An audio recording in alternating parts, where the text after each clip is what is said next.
compartir la palabra de Dios. Gracias al pastor por la oportunidad.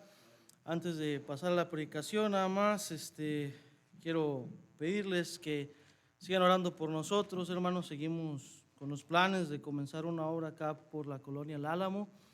Seguimos teniendo los clubes allá en El Álamo y pues estamos buscando una casa por ahí para rentar, para poder empezar la misión.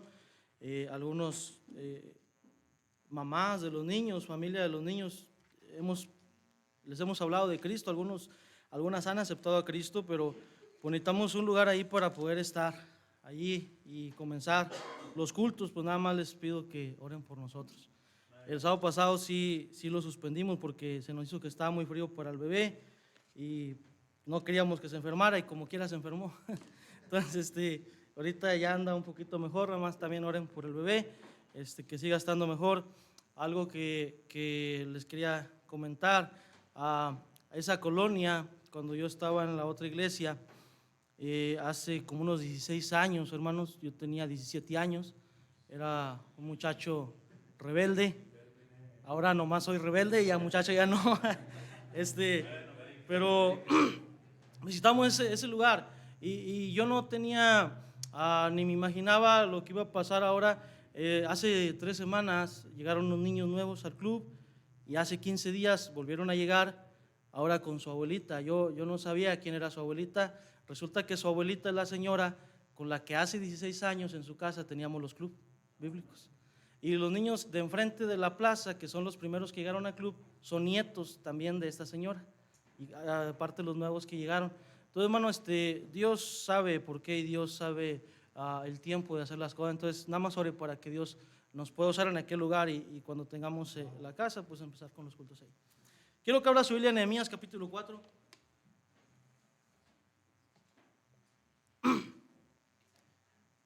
Y cuando lo tenga, por favor, se pone de pie. Y quiero que me ayude a leer un versículo nada más, Nehemías capítulo 4.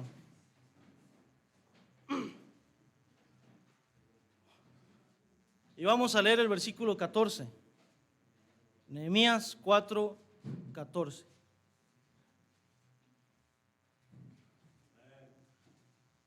Lo leemos todos juntos, hermanos, a una voz. Voy a esperar que lo tengan. Nehemías 4:14, hermano, vamos a leerlo todos juntos. Si lo tenemos, comenzamos a la voz de 3, 1, 2, 3, dice: después miré y me levanté y dije a los nobles y a los oficiales y al resto del pueblo: no temáis delante de ellos, acordaos del Señor grande y temible, y pelead por vuestros hermanos, por vuestros hijos y por vuestras hijas, por vuestras mujeres y por vuestras casas. Puede tomar su lugar, hermanos. Antes de orar, quiero tomar este pasaje para hablar de algo que quisiera que quedara en nuestra conciencia en esta hora. Este pasaje, aunque no es dirigido a la iglesia, es dirigido al pueblo de Israel en un momento específico de la historia y es dirigido por una razón específica. El pueblo de Israel había estado cautivo por más de 70 años en Babilonia. Ahora Dios les había permitido regresar, algunos de ellos, a su nación. Pero su nación ya no estaba como antes ellos la habían dejado. La Biblia dice que la ciudad estaba destruida, los muros estaban derribados, las casas ya no existían, el templo ya no existía. Y si podemos ver en la historia de 2 libros, de 2 líderes que Dios usó para reedificar otra vez a Jerusalén, Nehemías es uno de ellos y Esdras es otro de ellos, cómo el pueblo empezó a regresar y empezó a reedificar otra vez lo que ya estaba destruido. Hermano, cuando hablamos de edificar, aquí estamos hablando de edificar una ciudad, pero podemos compararlo con cualquier otra cosa, no solamente física, pero también espiritual. No es igual edificar algo desde abajo, por ejemplo una casa, un templo, como acá que están construyendo, o por ejemplo espiritualmente hablando, edificar una familia, edificar una vida, edificar una iglesia. No es igual edificar que reedificar. O sea, no es igual cuando tú edificas que cuando tienes que volver a edificar después de que se ha destruido todo. Una vida no es igual cuando se está edificando en Cristo que cuando esa vida ya fue destruida y tiene que volver a restaurarse. No es igual cuando una familia ha sido destruida y tiene que volver a reedificarse, volver a restaurarse. No es lo mismo cuando una iglesia fue destruida y tiene que volver a restaurarse, a reedificarse. Jerusalén era una ciudad que había sido destruida por causa del propio pecado de Jerusalén, por causa del propio pecado de los judíos. Dios había destruido esa nación porque ellos se habían alejado de Él, porque ellos habían pecado contra Dios y Dios los había castigado. Ahora ellos tenían que volver a resurgir de las ruinas en que habían quedado. Un pasaje que me llama la atención, no recuerdo si está en Nehemías o en Esdras, pero cuando ellos estaban edificando el templo, la Biblia dice que los jóvenes, cuando vieron que el templo quedó edificado, cantaban de alegría, alababan a Dios, se gozaban por el templo edificado, pero dice que los viejos lloraban. Y lloraban porque ellos habían visto la gloria del templo anterior, el templo que había construido Salomón. Y ni siquiera en tantito este templo nuevo se acercaba a la gloria del tiempo o del templo pasado. Ellos lloraban porque por su pecado, ahora después Dios les había dado la oportunidad de ser restaurados, porque Dios es un Dios que restaura. Pero ellos veían que había consecuencias. No era lo mismo. El templo ya no tenía la misma gloria que el templo que había construido Salomón. Ellos lloraban de alegría, pero también de tristeza de saber que por su propia culpa habían pasado por lo que habían pasado. Hermano, es lo que estaba pasando el pueblo de Israel, pero Dios había usado a estos hombres y estaba usando a estos hombres para volver a edificar la ciudad. Llegamos a Nehemías capítulo 4, ellos están construyendo el muro. La Biblia dice que el pueblo tuvo ánimo para trabajar y ya llevaban el muro prácticamente a la mitad. Pero antes de empezar a construir el muro, los enemigos del pueblo de Israel, que allí había varios enemigos que estaban en contra de que ellos edificaran, estaban en contra de que ellos volvieran a edificar la ciudad. Varios enemigos estaban hablando en contra de ellos, los estaban criticando, los estaban señalando. Hay dos principales que se mencionan aquí en el capítulo 4, Sanbalat y Tobías. Uno de ellos decía que ese muro que ellos edificaban, si venía una zorra lo iba a derribar. Pero cuando vieron que el pueblo de Israel tenía ánimo para trabajar y que el muro ya iba casi a la mitad o ya estaba a la mitad, la Biblia dice que ellos se enojaron mucho y hablaron de atacar a la ciudad de Jerusalén. Y algunos por ahí empezaron a intimidar a Nehemías diciéndole: aquellos te van a atacar, aquellos ya están planeando venir y destruir lo que tú estás haciendo. Nehemías, entonces llegamos al versículo que leímos ahorita y dice: después miré y me levanté y dije a los nobles y a los oficiales y al resto del pueblo: no temáis delante de ellos, acordaos del Señor grande y temible. Lo que hace Nehemías es mirar el peligro, lo que está sucediendo, que los enemigos están planeando venir a atacar, a parar la obra, a que eso cese. Nehemías se levanta, habla a los nobles, habla a los oficiales y habla al pueblo, y él quiere concientizar al pueblo de una cosa: acuérdense del Señor a quien servimos, acuérdense del Señor con quien estamos, acuérdense que nuestro Dios es grande y temible. Y peleen por sus hermanos, por sus hijos, por sus hijas, por sus mujeres y por sus casas. Y el contexto de Nehemías está hablando de una pelea física, de una guerra que se podía venir, y la Biblia dice que a raíz de esto Nehemías colocó al pueblo por familias en el muro, y la Biblia dice que puso a la mitad a trabajar y a la otra mitad a vigilar, y con lanzas, espadas, con escudos estaban listos para en el momento que el enemigo viniera a atacar, ellos pudieran darle la pelea. No solamente eso, sino la Biblia dice que algunos con una mano trabajaban en la obra y en la otra mano tenían su lanza. Es más, ni siquiera dice la Biblia que Nehemías dice que no tenían tiempo ni para nada, simplemente dice que ellos se desnudaban nomás para bañarse y volver a la obra. Y estaban preparados para que en cualquier momento el enemigo viniera a atacar. Aún en la noche, de día y de noche, había guardia en la ciudad porque había un peligro. Y ellos tenían que estar preparados para pelear. Nosotros a lo mejor no vamos a pelear físicamente. A algunos nos gustaría pelear físicamente. Pero hermano, en el ámbito espiritual, la Biblia dice que las cosas que escribieron antes son para nuestra enseñanza. Yo quiero nada más enseñar o tomar una enseñanza espiritual para nosotros. Estamos tenemos enemigos también nosotros como el pueblo de Israel. El diablo, este sistema mundano, la carne, esos enemigos quieren destruir nuestra vida. Quieren destruir nuestra iglesia, pero quieren destruir nuestra familia. Y tenemos que estar dispuestos a pelear por nuestra familia. Quiero hablar en esta hora sobre el tema, pelea por tu familia. Señor, gracias te damos porque tú eres bueno, por la oportunidad que nos das de predicar tu palabra. Bendice, Señor, en esta hora este mensaje. Habla a nuestros corazones y ayúdanos y rétanos para poder pelear, Señor, por nuestra familia. En el nombre de Jesús, amén. ¿Por qué pelear por nuestra familia? Bueno, hermano, la iglesia se compone de familias y si la iglesia tiene familias fuertes, la iglesia va a ser una iglesia fuerte. Y hermano, es una necesidad, yo creo, hoy en este tiempo, que como cristianos nos concienticemos de que es necesario pelear por nuestra familia. La familia, hermano, es de lo más valioso que Dios nos ha dado, de lo más precioso que tenemos, y vale la pena pelear por ella. La pregunta es, ¿está usted peleando por su familia? Pero hermano, ¿cómo puedo pelear por mi familia? Mire, hermano, en esta hora yo quiero hablar sobre ese tema, pelea por tu familia. Y si aquí yo me hubiera gustado que hubiera más varones, jefes de familia, pero qué bueno que usted está aquí. Y si usted es jefe de familia, usted puede pelear por su familia. Si usted es una esposa, aunque no sea la jefa de familia, puede pelear por su familia. Si usted es un hijo, aunque nada más sea parte de la familia, puede pelear por su familia. Hermano, yo creo que en este tiempo que nos encontramos, en este momento, no hay una institución que sea más atacada por el diablo y por el mundo que la familia.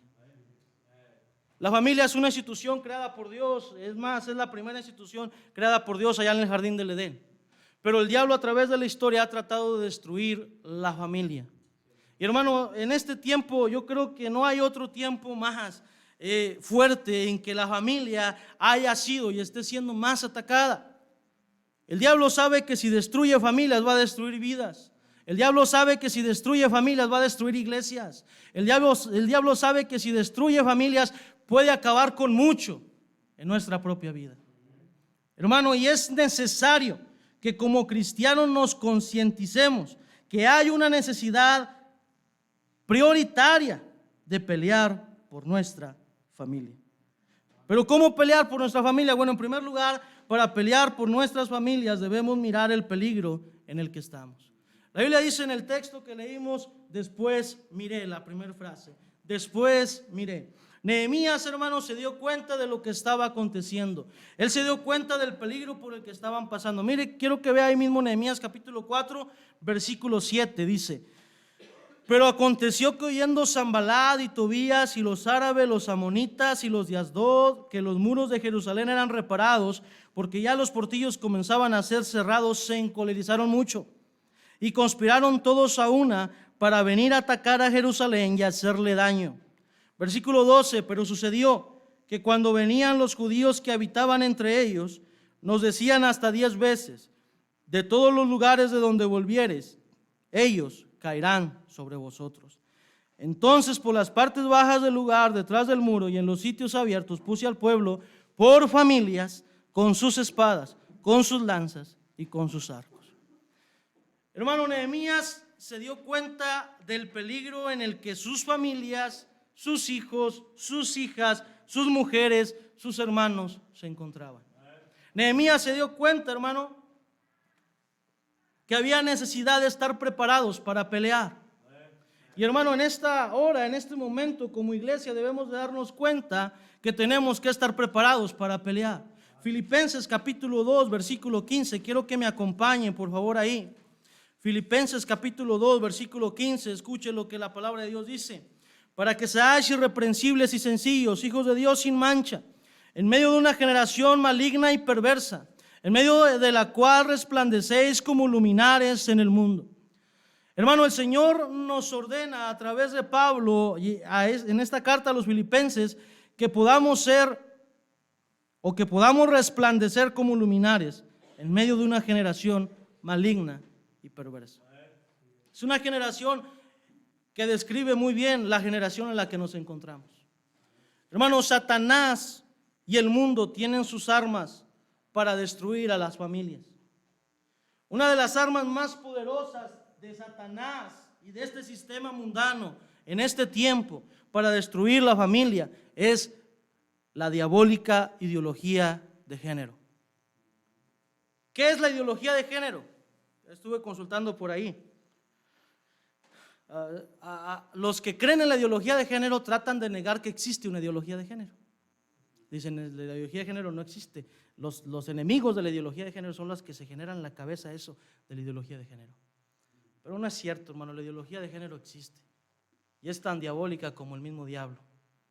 Hermano, la ideología de género consiste en que la sexualidad de una persona, según los que creen esta ideología, no se define ni por lo científico, ni por la biología, ni por lo genético, ni por lo natural, sino por lo cultural.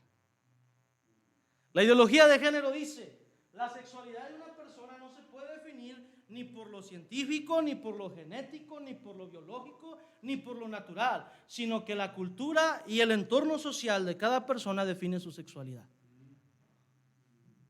Qué barbaridad tan bárbara. Hermano, eso no es cierto. Es una falacia. ¿Cómo puede la gente creer algo que es antinatural? Ellos mismos reconocen que eso es antinatural, antibiológico, antifísico, antigenético, anticientífico. Y que la sexualidad de las personas se define por cómo se sienta o cómo esté ellos en su cultura.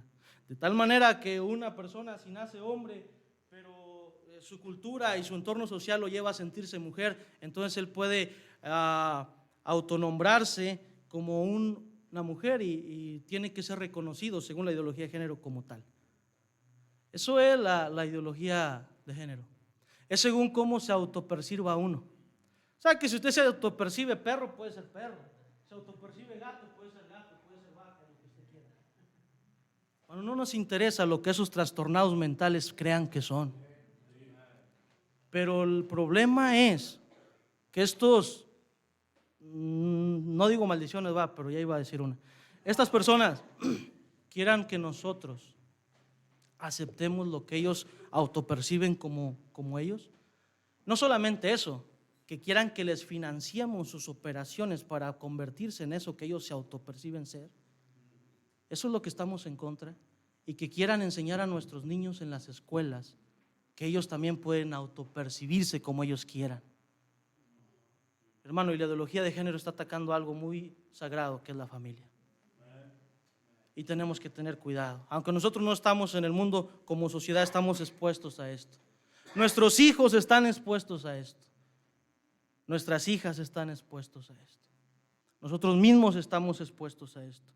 Hermano, esto de la ideología de género está tremendo y a lo mejor pensamos, bueno, aquí en México nunca va a llegar, hermano, no te esté tan seguro porque ya está llegando aquí a México. Consulté por ahí en algunos lugares, en Argentina, hermano, por ejemplo, en Canadá, que son países de aquí mismo del continente americano. En Europa todavía esto está más complicado.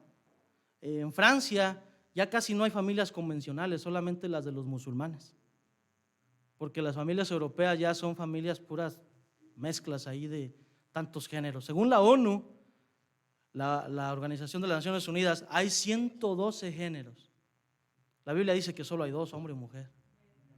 Pero la ONU parece buena, pero la ONU es una organización también diabólica, dice que hay 112 géneros. Una aberración, hermano. Pero le decía, en Argentina ya es penado incluso hablar en contra de estas personas que se autoperciben de forma diferente. Estaba leyendo una historia de un locutor que en su programa habló en contra de las feministas. A propósito, feminismo no es bíblico. Machismo tampoco es bíblico. Hermano, yo la otra vez vi en Facebook que un cristiano andaba ahí apoyando el feminismo y yo dije, pues, ¿qué tiene este cuate en la cabeza? Hermano, feminismo no es bíblico. machismo tampoco es bíblico. Hay un orden establecido por Dios en la Biblia y es el que debemos de seguir, nada más. Mano, pero esta persona habló en contra de las feministas porque las feministas pro aborto, la mayoría de ellas están en derecho de la vida. A propósito, ellas ya no dicen que es aborto, ellas dicen que es un derecho a la salud sexual y reproductiva. Ya no le llaman aborto, es nuestro derecho a la salud sexual y reproductiva. Este locutor se atrevió a hablar en contra de ellas. ¿Y sabe qué hizo el Estado? Lo multó. No solo eso, lo sancionó. Le dijo que ahora en su programa iba a tener que dedicar un espacio en cada programa, unos minutos, a que una feminista o un líder feminista hablara, y aparte un especialista en género, un especialista en ideología de género, y que durante esos minutos él está obligado a dar ciertos minutos cada programa a un especialista de esto a hablar en su programa, y que durante esos minutos, ni antes, ni durante, ni después, él puede refutar lo que estos especialistas digan en su programa. Esto es real allá en Argentina. Hubo otro locutor en Argentina que se atrevió a hablar de un actor o actriz, un travesti, que le dieron un premio a la mejor actriz del año. Y este locutor dijo: este premio debe ser para una mujer, no para un travesti. Y el Estado lo enjuició y ahora él está en juicio por decir eso. En Argentina hay un programa de televisión subsidiado con los recursos públicos que se llama Todes. Este programa tiene la intención de enseñar a la gente el lenguaje inclusivo. O sea, ya no es él o ella, es ella. Ya no es todos o todas, es todes, porque es el lenguaje inclusivo. Y se paga con los recursos públicos. Esto en Argentina. Y en Canadá, hermano, está un poco peor la cosa. En Canadá se está aprobando, se va a aprobar una ley en que usted no puede, ¿cómo se dice?, discriminar a alguien por su autopercepción de lo que él es. Por ejemplo, si yo me voy a Canadá y allá en Canadá yo decido ya no ser Josué, sino Josuesa, y yo ya no soy él, yo soy ella, y el hermano Obed me ve en Canadá y me habla de él, yo lo puedo demandar a él por no estar de acuerdo con mi autopercepción de quién soy. Y él puede ir a la cárcel 6 meses por no autopercibirme como yo me percibo. Hermano, en España está peor la cosa, en Europa, en todos lados, y podemos hablar de eso. Pero lo que nos interesa es México. ¿Sabe qué? En México también está entrando eso. Yo no sé si usted ha visto, bueno, yo sí veo la televisión, a lo mejor usted no, pero yo creo que va a llegar un momento en que ya no vamos a poder verla con tanto mugrero que están metiendo. Yo vi un comercial por ahí, unos comerciales del gobierno, y el gobierno tiene un eslogan que dice que es la legislatura de la paridad de género. Hermano, ahí está la ideología de género. Yo vi un comercial donde hay una persona que va en un bus y va gritando como los de México: súbale, súbale, hay lugares. Y va diciendo para los altos, para los bajos, para los gordos, para los flacos, para los morenos, para los güeros. Y luego entre esos dice para las parejas. Todas las parejas, dice, y la familia que los acepta. Y en ese momento en el comercial salen 2 lesbianas agarradas de la mano dentro del autobús y un niño con su papá riéndose con ellas. No sé si usted lo ha visto, pero ahí le están metiendo la ideología de género. Nos están queriendo lavar el cerebro para aceptarlo. Hay un programa, ya me voy a ¿cómo se llama?, a sacar el cobre yo solo, va, pero bueno, ya me voy a balconear solo. Como dice el dicho, se llama. y cuando empieza este programa, en el intro, salen 2 homosexuales besándose en la boca. Cuando está la cancioncita de como dice el dicho. Y usted lo ha visto, si ve la tele sí lo ha visto. Hermano, nos están queriendo meter la ideología de género y eso es para destruir nuestras familias. Y como cristianos tenemos que estar preparados, hermano, a lo que está pasando. No hablemos de Netflix. En diciembre Netflix acaba de sacar una película con un Cristo gay. Y ahí están muchos cristianos con su cuenta de Netflix, va, todavía. Y cada quien va. Pero yo en lo personal, vi un video que dice un cristiano: es que no hay que atacar porque nosotros somos llamados a hacer paz y a dar luz y amor y no sé qué. Mejor prediquémosles de Cristo. ¿Por qué los vamos a atacar? Es más, Netflix quiere que lo ataquemos para que sus números crezcan y todo eso. No hay que entrar en el juego. Hermano, si no entramos, no es que entremos en el juego, pero si no hablamos, ¿quién va a hablar? Si no nos paramos y decimos y hablamos en contra de eso, vamos a dejar que nuestro país nos imponga algo que no está bien. No importa las consecuencias, hermano, tenemos que pelear por nuestra familia. Hay peligro alrededor de nuestra familia y tenemos que estar dispuestos a pelear contra ese peligro, hermano. No importando las consecuencias que vengan. Si es cárcel, pues que sea cárcel. Si es persecución, que sea persecución. No podemos ceder ante esto, hermano, que se nos está queriendo imponer. Tenemos que alzar la voz y tenemos redes sociales para hacerlo, para decir no a la ideología de género, para decir no a esas perversiones, para decir no a esos trastornos mentales. Hermano, ¿y qué barbaridad que estas personas quieran enseñar a nuestros hijos? Porque los homosexuales y las lesbianas no pueden tener hijos ellos, pero quieren enseñar a nuestros hijos a ser como ellos. Eso no se los podemos permitir, no se los debemos permitir. Hermano, en la enseñanza secular hay muchas cosas por las cuales Satanás está usando como armas para atacar a la familia. Es tremendo, hermano, que a niños de quinto de primaria, yo no sé si usted sepa, de sexto de primaria, les están enseñando cosas que antes no les enseñaban a esa edad. Les están enseñando acerca de cómo cuidarse de métodos anticonceptivos a niños de quinto de primaria en la escuela pública. Si usted no lo sabía, ya lo sabe. Ahí les están enseñando eso. En la secundaria a los jóvenes ya les regalan preservativos. Por si quieren tener relaciones sexuales, nomás que se cuiden. Hermano, Satanás no anda con delicadezas. Muestra el pecado así como es. ¿Por qué nosotros no vamos a señalar eso que está mal? Hermano, la educación pública cada vez más se está corrompiendo. Cada vez más va de peor en peor. Y nosotros tenemos que estar preparados para pelear contra esos peligros. Tenemos que estar alerta y tenemos que mirar que nuestros jóvenes, que nuestros hijos, que nuestros niños están en peligro, que nuestras familias están en peligro, que nosotros mismos estamos en peligro para poder pelear por nuestra familia. Pero en segundo lugar, hermano, Satanás usa todo a su alrededor para lograr que las familias sean destruidas. Pero en segundo lugar, para pelear por nuestra familia, debemos enseñar a nuestra familia. Deuteronomio capítulo 6, hermano, mire lo que dice. Deuteronomio capítulo 6.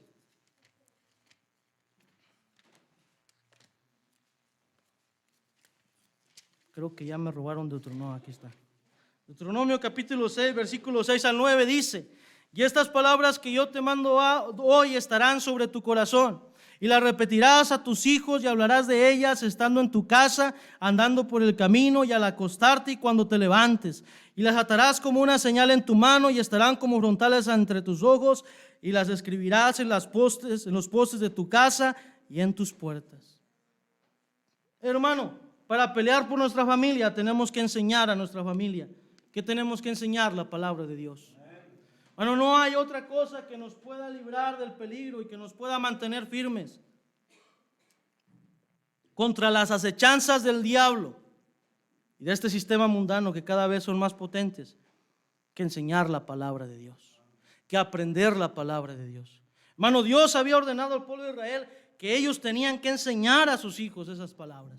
Dice Dios: estas palabras van a estar en tu corazón y las vas a repetir a tus hijos. Las hablarás en tu casa, las hablarás en el camino, las hablarás cuando te acuestes, las hablarás cuando te levantes, las atarás como una señal en tu mano, estarán como frontales en tus ojos, las escribirás en los postes de tu casa y en tus puertas, hermano.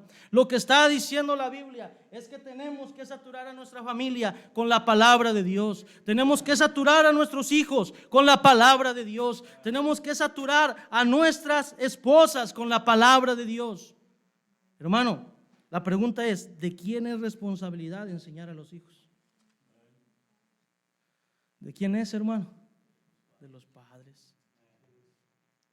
Mamá y papá tienen la responsabilidad de enseñar la palabra de Dios a sus hijos. Ahora, hermano, el hombre es el principal responsable. Porque sabe una cosa: un día Dios nos va a llamar al tribunal de Cristo. Y como jefes de familias, Él nos va a preguntar por nuestra familia. Y nos va a preguntar si le enseñamos a nuestra familia. De hecho, hermano, no solamente a los hijos, pero también el hombre tiene la responsabilidad de enseñar a su esposa. Según el Nuevo Testamento dice en un pasaje, no recuerdo qué pasaje es, pero Pablo está diciendo que si alguna hermana tiene duda de algo en la iglesia, dice, pregúntele a su esposo estando en casa. Porque dice, es indecoroso que una mujer hable en la congregación. Oh, hermano, pero algunas hermanas dirán, ¿y qué le voy a preguntar a mi esposo si no sabe nada de la Biblia? Y tienen razón, tristemente. Por eso el diablo está destruyendo familias, porque no enseñamos a nuestros hijos la palabra de Dios. ¿Y cómo se la vamos a enseñar si no la conocemos? No salimos de Juan 3:16 ni de Génesis 1:1. ¿Qué le vamos a enseñar a nuestros hijos? Si no tenemos palabra de Dios en nuestro corazón, ¿cómo le vamos a enseñar a nuestros hijos palabra de Dios? Un hombre no es aquel que aquí nomás mis chicharrones truenan y yo soy el que mando, soy el jefe de familia. No, si es el jefe de familia, enseña a su familia. Enmudeció el palenque.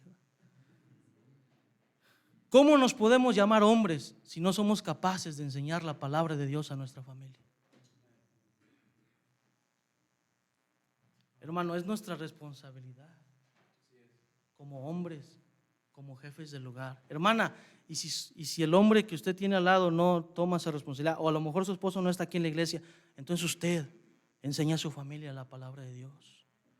Usted enseña a sus hijos la palabra de Dios. Usted enseña a esos pequeñitos, o a lo mejor ya más grandecitos, la palabra de Dios. Hermano, porque es a través de la enseñanza de la palabra de Dios que vamos a pelear por nuestra familia, que vamos a pelear para que nuestros hijos, para que nuestra esposa, para que nuestra familia no sea destruida. Hay una historia en la iglesia cuando comenzó la escuela dominical, y yo no estoy en contra de la escuela dominical, no me lo tome a mal, pero cuando la escuela dominical comenzó, muchos cristianos se opusieron a la escuela dominical. ¿Sabe cuál fue la razón que se opusieron? Que muchos cristianos decían, es que si ponemos escuela dominical, los padres van a decir, bueno, acabo en la iglesia y ya les van a enseñar a los niños, ya yo ya no les enseño. ¿Y sabe qué fue lo que pasó? Muchos padres dejaron de enseñar a sus hijos. ¿Sabe qué, hermano? Con todo respeto, la responsabilidad de enseñar a los hijos no es de la iglesia, aunque a la iglesia se les enseña, y qué bueno que vengan a la iglesia a aprender, pero no es de la iglesia, no es de la escuela, es de los padres. Dios no le dio los hijos a la iglesia ni al gobierno, se los dio a usted, se los dio a mí, para que nosotros los enseñemos, hermano, en la palabra de Dios. La pregunta es, ¿está usted enseñando a sus hijos? Pero como le digo, ¿cómo van a aprender los hijos de la palabra de Dios? A veces ni los padres sabemos la palabra de Dios. ¿Y cómo puedo aprender la palabra de Dios, hermano? Pues venga a la iglesia a escuchar palabra de Dios. Lea su Biblia. La Biblia dice que la palabra de Dios hace sabio al sencillo. Y si usted lee su Biblia, usted va a aprender de la palabra de Dios y usted va a poder enseñar a su familia la palabra de Dios, hermano. No es responsabilidad de la escuela educarlos. Mire, si usted los manda a la escuela que los eduque, mire cómo los van a educar. Les van a enseñar esa ideología de género, les van a enseñar tantas perversiones más. Y por nosotros no tomar nuestra responsabilidad, nuestras familias pueden ser destruidas. Y tristemente muchas familias ya están siendo destruidas por eso. Hermano, yo me estoy dando cuenta que la escuela pública cada vez se está convirtiendo en una opción menos viable. Yo hablando con mi esposa, yo le dije, ¿sabes qué? Al chiquitino lo vamos a mandar a la escuela pública. Hay un artículo en la Constitución mexicana que dice que los padres son responsables de dar educación a sus hijos. Pero ese artículo nunca dice que los tienen que mandar a la escuela. Entonces no es contra la ley que un padre o una madre eduque a sus hijos en la casa. Hay instituciones como el Hogar Educador que proveen el material y que son registrados en la SEP para poder dar educación a sus hijos en el hogar. O hay escuelas cristianas para hacerlo también. Yo creo que cada vez más crece la necesidad de que haya escuelas cristianas, de que haya padres que eduquen a sus hijos en casa, porque no podemos enviar a este mundo, a estas escuelas, a que perviertan a nuestros hijos. Hermano, tenemos que pelear por nuestros hijos. Y una forma de pelear es enseñarles la palabra de Dios. Tomemos la responsabilidad, hermano, de ser esos padres que enseñen la palabra de Dios. Tomemos la responsabilidad de ser esas madres que enseñen la palabra de Dios. Si tú eres hermano mayor y tienes tienes hermanos pequeños, enséñales la palabra de Dios tú también. Joven, señorita, si tus padres no toman esa responsabilidad, hazlo tú. Tú que sabes, tú que conoces, tú que eres joven, que tienes hermanitos pequeños, enséñales la palabra de Dios. Porque va a ser la enseñanza de la palabra de Dios lo que nos haga pelear por nuestras familias. En último lugar, para pelear por nuestras familias, debemos de ser ejemplo. Primera de Timoteo 4:12.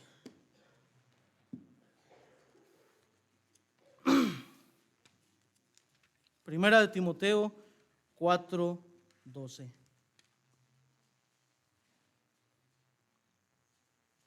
Dice la Biblia: ninguno tenga en poco tu juventud, sino sé ejemplo de los creyentes en palabra, conducta, amor, espíritu, fe y pureza. Cierto es que este pasaje está dirigido a un joven predicador, pero se puede aplicar a cualquier cristiano. Tenemos que ser ejemplo. Tenemos que ser ejemplo, padre, madre, tenemos que ser ejemplo a nuestros hijos. Tenemos que ser ejemplo a esos hijos que el Señor nos ha prestado. Tenemos que ser ejemplos, hermana, a su esposo, hermano, a su esposa. No nos afamos de ser ejemplo. Tenemos que ser ejemplo donde quiera que andemos. Como cristianos, hermanos, estamos puestos para hacer luz. Yo, hermano, yo sé que esto es bien difícil. Porque es bien fácil ser un mal ejemplo, pero es bien difícil ser un buen ejemplo. Es bien fácil regarla y ya dar mal ejemplo, pero es bien difícil ser buen ejemplo. Ahora, hermano, que tenemos a nuestro bebé, yo me pongo a pensar muchas cosas y yo digo, él está viendo todo lo que hacemos. Y si yo y mi esposa nos agarramos a cachetadas en la iglesia, toda la iglesia va a saber por él. Porque él va a ir a decir que su papá y su mamá se agarraron a cachetadas. Tenemos que ser ejemplo a él, hermano. Y esa es una gran responsabilidad. ¿Cuántas familias, cuántos cristianos han perdido su familia por no ser ejemplo? ¿Cuántos cristianos han perdido sus hijos por no ser ejemplo? Hermano, tenemos que tomar la responsabilidad de ser ejemplo. Los padres cristianos dicen a sus hijos, ve a la iglesia, pero ellos no vienen a la iglesia. Lee tu Biblia, pero ellos no leen su Biblia. Ora a Dios, pero ellos no oran a Dios. Pórtate bien, no seas rebelde, pero usted es rebelde en el trabajo o en la iglesia. Y hermano, no estamos siendo ejemplo. No estamos obrando como Dios quiere. Y para luchar por nuestra familia tenemos que ser ejemplo de lo que dice la palabra de Dios. No solamente que les digamos a nuestros hijos, mira, haz esto. No, que nos vean que nosotros también lo hacemos. Que nos vean que nosotros también practicamos lo que les decimos que tienen que hacer. Hermano, ¿y en qué tenemos que ser ejemplo? Bueno, este versículo nos da un poquito de luz. Debemos ser ejemplo, dice la Biblia, en palabra. ¿Qué habla usted con su familia? ¿Habla mentiras? Pues es lo que le está enseñando a sus hijos, a ser mentiroso. ¿Habla chismes? Pues le está enseñando a sus hijos a ser chismoso. ¿Habla malas palabras? Pues le está enseñando a sus hijos a ser mal hablado. Conducta, dice la Biblia. ¿Cómo se comporta usted con su familia? ¿De qué manera se conduce? ¿Es uno en la iglesia y otro en su casa? ¿O lleva una vida real, sincera? Hermano, yo creo que el ejemplo muchas veces es más atractivo que las mismas palabras. Y de hecho yo creo siempre. Una persona puede decir muchas cosas, pero si no lo hace, simplemente sus palabras caen. Hermano, entonces la responsabilidad de nuestra familia es poder ser ejemplo.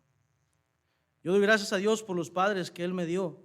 Yo no digo que fueron los mejores cristianos, pero fueron cristianos sinceros y reales. Y yo pude ver su cristianismo en su vida. No eran cristianos que nos decían una cosa y hacían otra. Eran cristianos que hacían lo que decían. Y ese ejemplo me ayudó. A lo mejor yo no fui siempre el mejor hijo, pero hermano, ese ejemplo me ayudó para no poder apartarme del camino de Dios. Pero ¿qué ejemplo estamos dando a nuestros hijos? Es triste ver, hermano, en el Facebook, porque ahora los jóvenes cristianos pecan y no solamente pecan, lo publican en el Facebook. Jóvenes cristianos emborrachándose.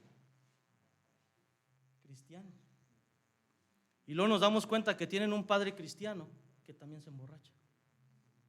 ¿Qué ejemplo estamos dando? Tenemos un padre cristiano que anda en las fiestas mundanas.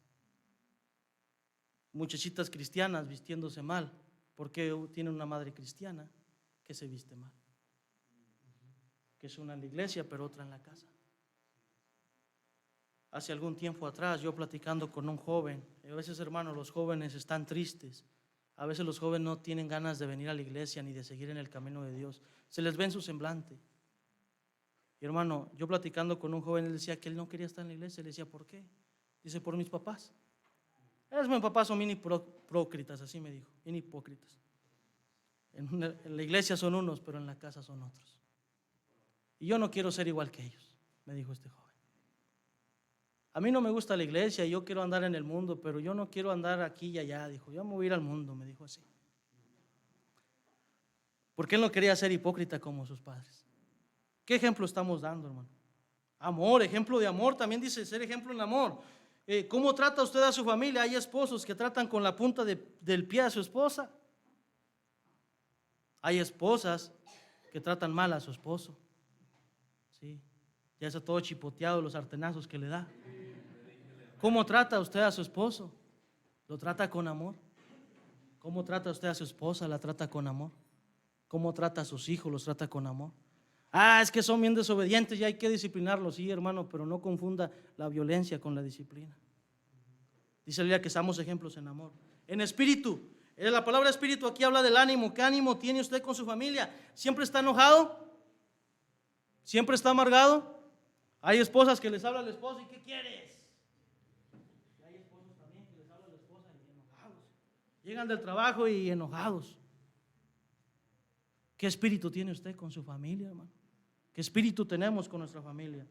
En fe también. ¿Es usted un hombre o una mujer de fe? Y en pureza. ¿Qué tan santo es usted? ¿Qué tanto se aparta del pecado? Hay mucho, hermano, en lo que tenemos que ser ejemplo.